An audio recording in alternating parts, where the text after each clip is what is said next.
Well, I guess I'm having too much fun at the beach here. While we're on long bunker shots, I want to show you one more way to play this tricky shot. Now, I'm a little bit closer to the green than I was a minute ago, so now I have a situation where I'm in a real greenside bunker. I'm right next to the green, and I've got a lot of green to work with. Now, this is a great shot here because I'm going to play it, instead of with my sand wedge, I'm going to play it with a number of different clubs. I can use a pitching wedge, 9, 8, 7. I've got a 9-iron here. And so what I'm looking for now is a shot that's going to come out low without too much backspin. It's now an explosion shot, though. It's just like a normal bunker shot. I'm going to play it just as I would a sand wedge, only it's going to be a different club. Now what happens is the straighter face club, the 9-iron or the 8-iron or even the 7-iron, if you have a really long shot, is going to be straighter faced. So when I hit it, it won't hit with such a glancing blow, it won't put as much backspin on it, and because it's straighter faced, it'll drive the ball out more forward. Now the reason again I can do this is I won't need to make such a big swing, so the shot is not going to get away from me so much.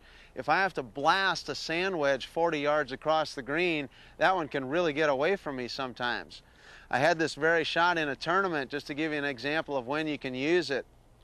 I was right next to the green in a greenside bunker, and the pin was about 40 yards deep into the green. It was a big green, back left pin.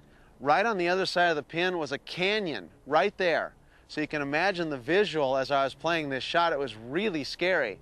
Now the greens were rock hard at the time. It went up and then sloped down to the pin. I played the shot with a 9-iron, hitting it only out about 10 or 15 yards, and because the greens were brick hard, the ball landed on the spot I wanted, trickled up over the hill, and went right next to the hole. So luckily I was playing a shot that I felt comfortable. I only had to blast it 10 yards. I wasn't thinking about the 40 yards. So it was a much more comfortable situation.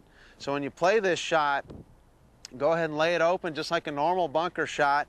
As you can see, the ball is forward in my stance like a normal bunker shot.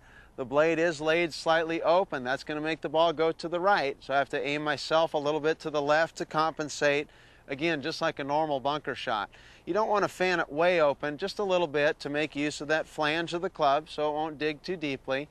Aiming it up a little bit left, club face a little to the right, and again our normal bunker swing where you're going to go ahead and blast into the sand somewhere between 3 and 5 inches behind it. Let's go ahead and take a look at it.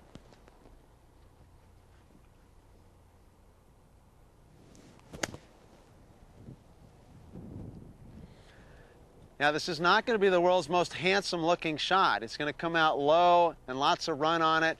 It's cool when we can fly it all the way back there and backspin it to the hole, but in terms of a steady diet where you're looking for your best score, this can be a really handy shot. Lots of practice on this one so that you can learn how much to lay the blade open, how far it's going to fly, how big of a swing you can make.